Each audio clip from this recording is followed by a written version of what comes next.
नमस्कार, मैं सारस्वत आप सभी का स्वागत करता हूं अपने YouTube चैनल पर। और आज इस वीडियो में हिंदी अनुच्छेद लेखन लेकर मैं उपस्थित हुआ हूं। तो अनुच्छेद लेखन जो है हमारा कई परीक्षाओं में और आपकी कक्षा वाली परीक्षाओं में भी जो है पूछा जाता है। तो चलिए हम जो है आज कुछ अनुच्छेदों को देखेंगे कि अनुच्छेद हम किस प्रकार से लिखते हैं, अनुच्छेद का मतलब क्या होता है और अनुच्छेद हमें किस तरह से लिखना चाहिए कि हमारा जो है नंबर अच्छा रहे। तो अनुच्छेद लेखन के लिए जो है हम अनुच्छेद का मतलब समझते हैं।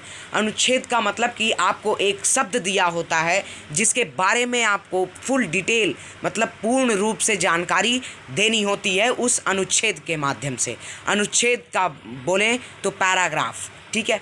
तो आपको जो है अनुच्छेद लिखने होते हैं, फिर आप कुछ और बढ़ा चढ़ाकर उस पर एक शब्द पर अगर कविता बना देते हैं तो और अनुच्छेद के लास्ट में भी लिख सकते हैं, ठीक है। जब भी हमारा दिया हो कि 150 शब्दों से ज़्यादा शब्दों का प्रयोग नहीं करना है या 200 शब्दों के से ज़्यादा का प्रयोग नहीं करना है, तो इससे आपको बिल्कुल डरना नहीं है, क्योंकि ये जो शब्द हैं ये आपको एक मतलब लिमिट बताते हैं कि इतना आप लिख देंगे तब आपको नंबर मिल जाएगा, लेकिन उससे ज़्यादा हो जाता है तब भी कोई बात नहीं है, ठीक है। तो चलिए शुरू करते हैं आज के इस वीडियो को। किसी विचार अथवा भाव को व्यक्त करने हेतु सुगठित वाक्य समूह को अनुच्छेद के नाम से पुकारा जाता है, ठीक है। किसी विचार या अथवा भाव को जो है व्यक्त करने के लिए संगठित जो है सुगठित वाक्य समूह को जो है वही अनुच्छेद नाम से जाना जाता है, पुकारा जाता है, ठीक। इसमें सभी वाक्य सार्थक होते हैं, ठीक है। इसमें सभी वाक्य जो है सअर्थक सधन अर्थक होते हैं, ठीक है, जिसका सही अर्थ निकलता है, ठीक। एक ही पैराग्राफ में अपने विचारों को प्रस्तुत किया जाता है, ठीक है। एक ही पैराग्राफ में आप एक शब्द से उस टॉपिक से क्या समझते हैं वो आपको आपके विचार से जो है लिखना होता है। यह लगभग 80 से 100 शब्दों तक लिखा जाता है, ठीक है। ये लगभग 80 से 100 शब्दों तक लिखा जाता है। बाकी ये जो है वर्ड की जो संख्या है ये हमेशा बढ़ती रहती है, ठीक। अनुच्छेद के कुछ उदाहरण देखिए। तो जल की महत्ता, ठीक है। महत्ता का मतलब कि आवश्यकता, जल की जो ज़रूरत है वो उसके बारे में आपको जो है अनुच्छेद नीचे अभी आप देखेंगे। एक समय था जब जल हर स्थान पर मिल जाता था। एक समय था जब जल हम हर जगह पा जाते थे। इसको कोई महत्व नहीं दिया जाता था, इसको कोई महत्व नहीं देता था, ठीक है। फालतू का जो है कहीं भी पानी नल खोल दिया गिरता रहा पानी ऐसा, ठीक है, इसको कोई महत्व नहीं देता था। परंतु तीव्र गति से बढ़ती जनसंख्या तथा परिवर्तित जीवन शैली के कारण जल अब दुर्लभ हो गया है, ठीक है। परंतु लेकिन जो है तीव्र गति से जो जनसंख्या पॉपुलेशन बढ़ रही है, इससे जो है परिवर्तित जीवन शैली के कारण अब जल दुर्लभ हो गया है, ठीक है। पहले तो हर जगह मिलता था, लोग महत्व नहीं समझते थे, लेकिन अब जो है जल नहीं मिल रहा है तो जल का महत्व समझ में आ रहा है, ठीक है। इसका पूर्ण कारण है कि तीव्र गति से बढ़ती हुई जनसंख्या तथा परिवर्तित जीवन शैली, ठीक। इसी दुर्लभता के कारण जल का मूल्य बहुत अधिक बढ़ गया है।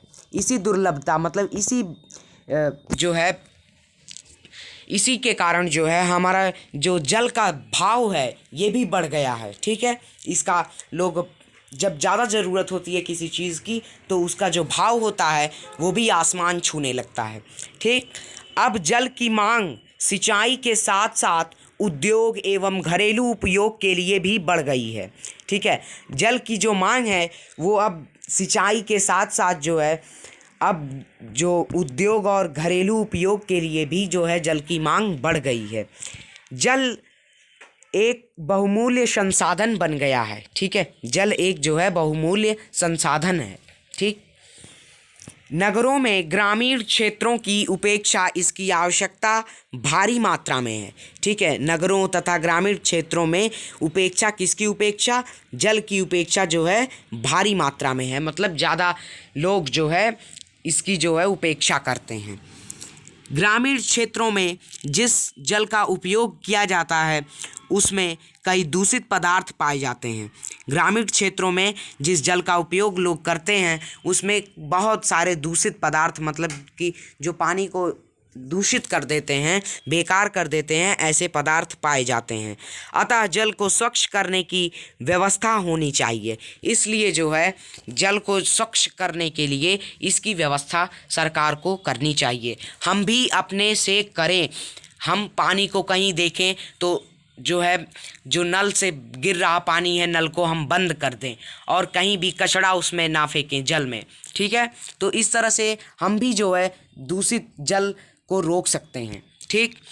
तो भाई जल है सबकी बहुत बड़ी ज़रूरत और जल है तो कल है, याद रखना, ठीक है। नेक्स्ट है वाणी की मधुरता, ठीक है। वाणी की मधुरता मतलब आपके बोली से मतलब कितनी मधुर होती है, ठीक है। तो इसके बारे में हम समझेंगे। हमारी वाणी इतनी शक्तिशाली होती है कि हम किसी को भी अपना बना सकते हैं और किसी को भी दूर कर सकते हैं, ठीक है। हमारी वाणी, हम जो बोलते हैं वो इतना शक्तिशाली होती है कि हम किसी को अपना बना भी सकते हैं और किसी को दूर भी कर सकते हैं। ऐसी हमारी वाणी होती है। यदि हम किसी से प्रेम पूर्वक वार्तालाप करते हैं तो वह हमसे आकर्षित होता है और कठोर शब्दों का प्रयोग करते हैं तो वह हमसे दूर चला जाता है। इस एक लाइन का अर्थ जो है यहाँ पर दिया गया है। जैसे यदि हम किसी से प्रेम पूर्वक बात करते हैं, अच्छे से बात करते हैं तो वो हमसे आकर्षित होता है, ठीक। और अगर हम कठोर शब्दों से बात करते हैं, तुम तड़ाम का शब्दों का इस तरह का प्रयोग करते हैं तो जो है वो हमसे दूर चला जाता है। मधुर वचन सिर्फ श्रोता को ही नहीं बल्कि वक्ता को भी शांति और आत्मिक सुख प्रदान करते हैं, ठीक है। मधुर वचन श्रोता सुनने वाले को ही नहीं बल्कि वक्ता बोलने वाले को भी शांति और आत्मिक सुख प्रदान करते हैं, ठीक है। आंतरिक जो सुख होता है वो एक श्रोता को भी और वक्ता को भी, दोनों को प्रदान होता है, दोनों को मिलता है। किसी के दुख में यदि हम सहानुभूति के 2 शब्द भी बोल दें तो वे हमसे बहुत सहारा देते हैं, ठीक है। किसी के दुख में यदि हम सहानुभूति के 2 शब्द भी बोल देते हैं तो वो हमें बहुत सहारा देते हैं। मधुर भाषी सदैव स्नेह और सम्मान प्राप्त करते हैं। मधुर भाषी मतलब मधुर भाषा बोलने वाले जो है सदैव हमेशा ही स्नेह, प्यार और सम्मान प्राप्त करते हैं। पराये भी उनके अपने बन जाते हैं, मतलब जो दूसरे हैं वो अपने नहीं हैं, वो भी अपने बन जाते हैं मधुर भाषी होने के कारण, ठीक है। सभी के द्वारा उनको प्रशंसा प्राप्त होती है। मधुरवाणी बोलने वाले कभी किसी पर क्रोध नहीं दर्शाते बल्कि सौहार्द अथवा प्रेम से समाज में मेल जोल बढ़ाते हैं, ठीक है। मधुरवाणी बोलने वाले कभी भी किसी पर क्रोध नहीं दर्शाते, कभी भी किसी पर क्रोध नहीं करते बल्कि सौहार्द अथवा प्रेम से समाज में मेल जोल बढ़ाते हैं, ठीक है। प्रेम से जो है वो समाज को एकजुट करने का प्रयास करते हैं। तो इसमें आपने समझा कि जल की महत्ता के बारे में, जल हमारे लिए कितना आवश्यकता है। जब हम जल था तब उसका महत्व नहीं था, लेकिन जल जब नहीं है तो उसका महत्व है। इसी तरह वाणी की मधुरता, वाणी आपको आप किसी से जोड़ भी सकती है और किसी को दूर भी भगा सकती है, इसलिए वाणी में हमेशा मधुरता रखें, ठीक। तीसरा है विश्वास पात्र मित्र, ठीक है। ऐसा मित्र जो विश्वास के पात्र हो, विश्वास करने लायक हो, ठीक है। तो इसके बारे में हम देखेंगे। बड़ी सुंदर सी एक लाइन बोली गई है वाणी की मधुरता पर, ठीक है। मधुर वचन है औषधि, कटुक वचन है तीर, ठीक है। तो मधुर वचन जो है औषधि मतलब दवा के समान होते हैं। आप बीमार को भी मधुर वचन अच्छे बोलेंगे तो उसकी बीमारी दूर भाग जाएगी। तब आपका जो मधुर वचन है वो औषधि की तरह काम करेगा। अगर आपने कटुक वचन बोल दिए तो वो तीर की तरह जाकर जो है चुभेगा।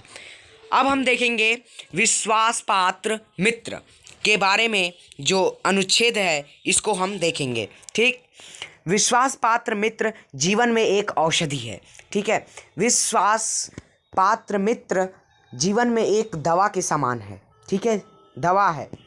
हमें अपने मित्रों से यह आशा रखनी चाहिए कि वे उत्तम संकल्पों से हमें दृढ़ करेंगे, दोषों और त्रुटियों से हमें बचाएंगे, हमारे सत्य, पवित्रता और मर्यादा के प्रेम को पुष्ट करेंगे। जब हम कुमार्ग की ओर अग्रसर होंगे तब वे हमें सचेत करेंगे, जब हम हतोत्साहित होंगे तब हमें उत्साहित करेंगे। ठीक है, एक विश्वास पात्र मित्र इतना सब कुछ कर सकता है। ठीक है, तो हमें अपने मित्र से ये आशा रखनी चाहिए कि जो उत्तम संकल्प हैं, बड़े बड़े संकल्प हैं, उससे हमें दृढ़ करेंगे। जो हमने संकल्प ठाना है उसको पूरा करने में हमारी वो मदद करेंगे। दोषों और त्रुटियों से हमें बचाएंगे। जो हमने दोष किए हैं या जो हमें त्रुटि रह गई है, कमी रह गई है, उससे हमारे विश्वास पात्र मित्र बचाएंगे। हमारे सत्य, पवित्रता और मर्यादा के प्रेम को पुष्ट करेंगे। हम सत्य बोलते हैं, पवित्र हैं, मर्यादा के प्रेम को जो है वो क्या करेंगे, उजागर करेंगे। ठीक है, बताएंगे। जब हम कुमार्ग की ओर अग्रसर होंगे, जब हम जो है कुमार्ग मतलब कि खराब रास्ते पर जाएंगे तो वो अग्रसर होंगे मतलब रुकेंगे, तब वे हमें सचेत करेंगे, हमें रोकेंगे। ठीक है, जब हम हतोत्साहित होंगे तब हमें उत्साहित करेंगे। हतोत्साहित का मतलब होता है कि जब हम जो है बहुत ही दुखी हो जाते हैं तो उसमें जो है वो हमें उत्साहित करेंगे। तात्पर्य यह है कि उत्तमतापूर्वक जीवन निर्वाह करने में हर तरह से मदद करेंगे। ठीक है, तात्पर्य यही है कि उत्तम पूर्वक जो है जीवन निर्वाह करने में, चलने में जो है हमारी हर तरह से मदद करेंगे। सच्ची मित्रता में सर्वोत्तम वैद्य की सी निपुणता और परख होती है। सच्ची मित्रता जो है एक बहुत ही अच्छे वैद्य की सी निपुणता और परख होती है। ठीक, एक सच्चा मित्र जो है सर्वोत्तम वैद्य के समान होता है, सर्वोत्तम वैद्य की तरह जो है निपुण होता है।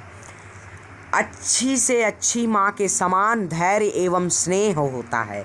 ठीक है, अच्छी से अच्छी माँ के समान जो है धैर्य और स्नेह होता है। किसी प्राचीन विद्वान ने कहा है, विश्वास पात्र मित्र से बड़ी रक्षा रहती है। ठीक है, विश्वास पात्र विश्वास करने वाले मित्र से जो है बहुत ही रक्षा रहती है। जिसे ऐसा मित्र मिल जाए उसे समझना चाहिए कि खजाना मिल गया है। जिसे विश्वास पात्र मित्र मिल जाए उसे सोचना चाहिए, समझना चाहिए कि खजाना मिल गया है। ऐसी ही मित्रता करने का प्रयत्न प्रत्येक मनुष्य को करना चाहिए। ठीक, ऐसी ही मित्रता करने का प्रयत्न प्रत्येक मनुष्य को करना चाहिए। इसलिए मधुर वचन बोलना चाहिए। ठीक है, मधुर वचन बोलेंगे तभी हमारा कोई मित्र बनेगा। ठीक, तो विश्वास पात्र के मित्र। और अब नेक्स्ट हम समझेंगे श्रम के बारे में। चौथा है हमारा श्रम। ठीक है, मतलब परिश्रम। परिश्रम जो है क्या चीज़ है। ठीक है, भारत देश के शिक्षित युवा वर्ग की बेकारी का सबसे बड़ा कारण है श्रम से परहेज करना। भारत के जो शिक्षित युवा हैं, जो पढ़े लिखे लोग हैं, वो जो है बेकारी का वर्ग की बेकारी का सबसे बड़ा कारण है, वो बहुत बेकार हैं, इसलिए श्रम से वो परहेज करते हैं। ठीक है, वो कहते हैं कि हम पढ़े लिखे हैं तो हम श्रम नहीं करेंगे। ठीक है, युवा वर्ग यह नहीं सोचता कि परिश्रम का फल कितना आनंददायक होता है। युवा वर्ग यही नहीं सोचता कि परिश्रम का फल कितना जो है आनंददायक होता है, प्रसन्नता भरा होता है। ईसा मसीह तक ने लोगों को यह संदेश दिया है कि कठोर परिश्रम के बाद शरीर को सुख मिलता है और मन को संतोष। ईसा मसीह तक के लोगों ने यह संदेश दिया है कि कठोर परिश्रम, मतलब कि हम कठोर परिश्रम जब करते हैं तो वो जो है हमारे शरीर को सुख प्रदान करता है, ठीक है, और मन को संतोष और शरीर को सुख। ठीक, भारत में इसके बिल्कुल विपरीत हो रहा है, मतलब भारत में इससे बिल्कुल उल्टा हो रहा है। लोग ऐसा नहीं कर रहे हैं, श्रम नहीं कर रहे। लोगों ने यह मान लिया है कि जो परिश्रम करता है उसका स्थान समाज में नीचा है। लोगों ने यह मान लिया है कि जो किसान है वो परिश्रम करने वाला है, वो जो है उसका स्थान समाज में नीचा है। बिना परिश्रम के जो व्यक्ति धन कमाते हैं वे विभिन्न प्रकार के रोगों के शिकार हो जाते हैं। मतलब जो बिना परिश्रम के, बिना कुछ किए करे धरे वो धन कमाते हैं, पैसे कमाते हैं, वो बहुत सारे रोगों से सामना करते हैं। वही समाज स्वस्थ एवं सुखी होता है जो परिश्रम को पूज्य तथा सम्मान की दृष्टि से देखता है। वही समाज जो है स्वस्थ होता है, निरोग होता है, वही सुखी होता है जो परिश्रम को पूजा मानता है तथा परिश्रम को सम्मान की दृष्टि से देखता है। स्वस्थ और सुखमय जीवन का रहस्य श्रम ही है। अगर आप स्वस्थ रहना और सुख से रहना चाहते हैं तो ये इसका एक ही रहस्य है, वो है श्रम। श्रम करिए, सुखी रहिए। तो आशा है कि आप सभी ने जल की महत्ता, वाणी की मधुरता और विश्वास पात्र मित्र और श्रम जैसे टॉपिक को अच्छी तरह से समझा होगा और इससे आपने कुछ सीखा होगा। यही हमारा मित्रों अनुच्छेद लेखन होता है कि जिससे हम कोई नई चीज़ सीख पाते हैं और अपने विचार को अपने शब्दों में प्रकट करते हैं। यही हमारा क्या होता है, यही हमारा अनुच्छेद होता है, यही हमारा अनुच्छेद लेखन होता है। बहुत बहुत धन्यवाद। आशा है आप सभी को समझ में आया होगा। चैनल पर नए हो तो चैनल को ज़रूर सब्सक्राइब करना। Thank you.